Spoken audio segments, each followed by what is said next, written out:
Savages. I'm looking at Cyrix. I'm looking at the rest of these cats, even a Jay Crowder and all of these boys. And I'm just saying to myself, excuse me, the Phoenix Suns are coming. Best record in the NBA since late January. 15 of their last 18 games they've won. They play defense. They go at it. And I just love the fact that they're on the rise and they're doing what they're doing. Because, again, if they had been a team that had been there all of this time, Max, then it would not have been a big deal that they beat the Lakers. But the fact that they're just now ascending from bubble play to now, and you see them continuing to get better and better. You see how exceptionally well coached they are. You see how exceptional of a defensive team they are. You recognize the star that is Devin Booker, because he is a star. Make no mistake about it. And I just love what I'm seeing right now, man. I'm just looking at these guys right here. And Ayton, by the way, he finished with 17 points. This brother can play. Big boy can play. Obviously, he was picked before Luka Doncic, Trae Young, and those boys. And so we sit up there and look at him along with his injured history, and we say, what's the big deal? But the brother can play. The brother can play. And so I'm just happy with what I'm seeing right now, and I'm going to give him props where it's due. Bunch of things based on what you just said. First, Devin Booker gets ejected. And by the way, Stephen A., not just consideration for the fans, because if he deserves to be ejected, he deserves to be ejected. But what was that first whistle about? And then after the game, they say constant complaining. You tee him up for that's basically nothing.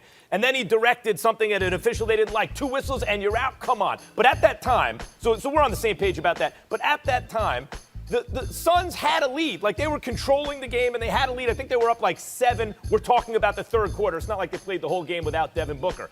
And the Suns are a deeper team than the Lakers in terms of their talent that would be in most rotations. Talent that would start on a lot of teams. They're deeper in that sense than the Lakers, who, in addition to not having a lot of those guys, like, LeBron and AD may be better than anyone they have, but the next 5 or 6 or 7 players on the list would all be from the Suns.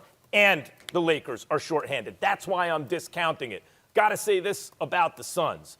They're a high IQ team in addition to everything else. You look at Chris Paul and Devin Booker, the court vision that Devin Booker has. Of course, we know about Chris Paul, the connection between Chris Paul and a guy like Saric. If you you have legit 3-and-D guys. They're legit, and we knew this coming into the season. It's not like this is some kind of new information. I'm just saying, if the Lakers, and by the way, LeBron did his thing, like he started hitting threes late in the game. He just didn't have enough with him. And based on that game, I'm not convinced, for example, if AD's back, the Suns are going to beat the Lakers in a 7-game series. Excellent win by an excellent team, but it doesn't change my thinking about anything. I can't call it a big deal win. Well, I say it changed my thinking from the standpoint that I'm going to look at Phoenix with a level of seriousness I may not have looked at them before. Even though I saw them in bubble play and then I saw them earlier this season, the fact that they're on this kind of tier, beating the teams that they've beaten, along with the leadership of CP3, combined with the fact that Devin Booker has emerged as a star, that's it. That's valid in and of itself. But forgive me for taking a moment to give props to Monty Williams. You see, because we just lamented the other day the paucity of African-American coaches in the National Basketball Association, the National Football League, and what have you. Look at the job that Monty Williams is bringing. And by the way, notable names that have been assistants for years or have been scouts for years, the Willie Greens of the world that were once in Golden State, the Mark Bryants of the world, the Randy Ayers, people like that. My brother, the former head coach for the Philadelphia 76ers, former head coach at Ohio State University. You're just seeing some of the personnel on their staff,